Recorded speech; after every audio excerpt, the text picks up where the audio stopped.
बिस्मिल्लाहिर्रहमानिर्रहीम। अस्सलाम वालेकुम नाज़रीन, मैं हूं मुनीर अहमद और आप देख रहे हैं मुनीर अहमद टीवी। नाज़रीन, इस वीडियो में हम चंद घरेलू टोटकों की बात करेंगे।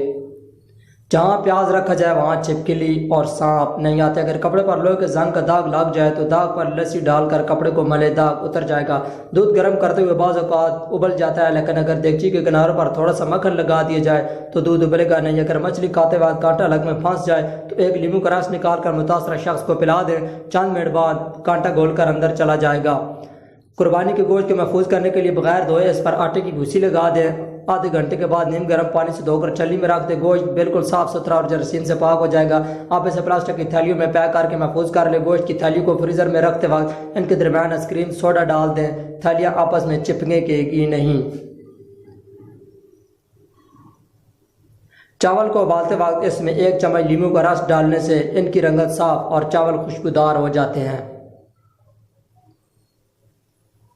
अनोखा टोटका, इस्तेमाल शुदा चाय की पत्ती को फेंकने के बजाय अगर पौधों में डाल दी जाए तो इससे पौधे ज़्यादा सरसब्ज हो जाते हैं और इनकी नशोनुमा भी खूब होती है। लेकिन ये बात भी याद रहे कि पौधे में गर्म चाय नहीं डालनी चाहिए, बल्कि इसको ठंडा करके डालें। लौंग ज़बरदस्त जरासीम का है। यह जरासीम को दूर करता है और बाई अमराज से महफूज रखता है। वायरस फफूंदी बैक्टीरिया को हलाक करता है और जल्दी खारिश के जरासीम को ख़त्म करता है। नोट 5 किलो गोश्त के पैकेट में 1 लौंग रख दें। 24 घंटे गोश्त महफूज रहेगा। किचन से बेनबनाती मक्खियों का मुकम्मल सफाया। अगर आपके किचन में मक्खियाँ हों तो किचन में थोड़ा सा पुदीना रख दें, मक्खियाँ भाग जाएंगी। अगर फ्रिज या फ्रीज़र में बर्फ़ जम जाए तो छुरी कांटे इस्तेमाल करने के बजाय थोड़ा सा नमक फैला दें, बर्फ़ बहुत जल्द पिघल जाएगी। अगर चीनी में चींटियाँ और कीड़े वगैरह आ जाते हों तो चीनी में चंद अदद लौंग रख दें, इससे ये कीड़े मकोड़े करीब नहीं आएंगे।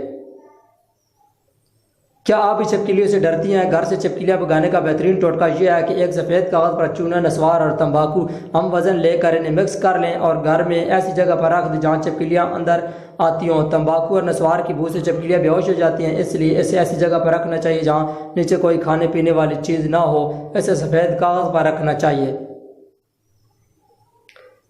मछली खाने के शौकीन ज़रूर पड़े। मछली को पहले ऑयल में हल्का सा फ्राई कर लिया जाए तो मसाले में डालने के बाद ना तो वो टूटेगी और ना ही मछली से बदबू आएगी।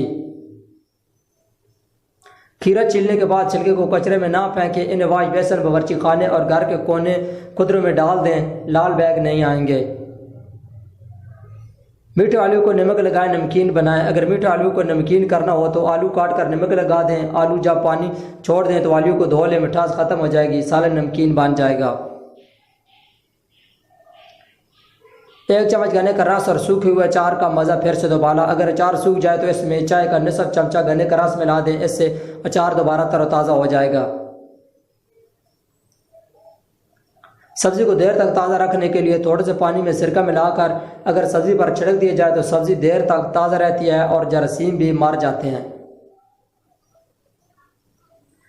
सालन में अगर मिर्चें कम रह जाएं तो थोड़े से दूध में हस्बे ज़रूरत मिर्चें डालकर सालन में डाल दें। अगरचे सालन पक ही गया हो फिर थोड़ी देर के लिए हांडी चूल्हे पर रख दें। सालन में हस्बे मंशा मिर्चें हो जाएंगी। मज़ेदार ग़ज़ा जो उम्दा और अच्छी हो जल्द हज़म होती है और भूख को बढ़ाती है। बदमज़ा ग़ज़ा को तबीयत देर से कबूल करती है और भूख को घटाती है, दानश्वर का कौल। नाज़रीन, अगर आपको हमारी ये वीडियो पसंद आई है तो प्लीज़ इसको लाइक कर दें, शेयर कर दें और चैनल को ज़रूर सब्सक्राइब कर दें ताकि आपको हमारी नेक्स्ट आने वाली वीडियो का नोटिफिकेशन मिल सके। तो मिलते हैं किसी और नेक्स्ट वीडियो में, तब तक के लिए अल्लाह हाफ़िज़।